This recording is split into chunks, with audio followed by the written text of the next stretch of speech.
The concept of thieving is something I developed and stole, literally.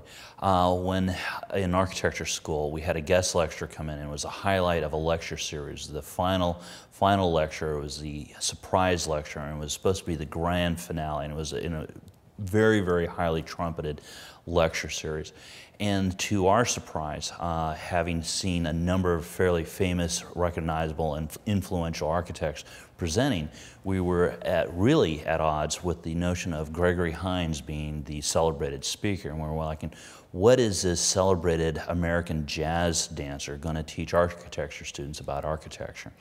And the reality is, he didn't teach us about architecture. He taught us about creativity and inspirations of creativity. And his notion was this, is that he would intentionally go to amateur and local theater to find and watch dancers move, how they celebrated the art form.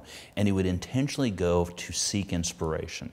And he related that he would leave disappointed if he couldn't pull something out of the performance. That to have that moment of inspiration, take that one moment and then transform it and own it. In essence, a friend of mine refers to it as swagger jacking, to take someone's swagger and jack it. But it's not just mimicking and copying. It's when you take ownership and you make it originally yours.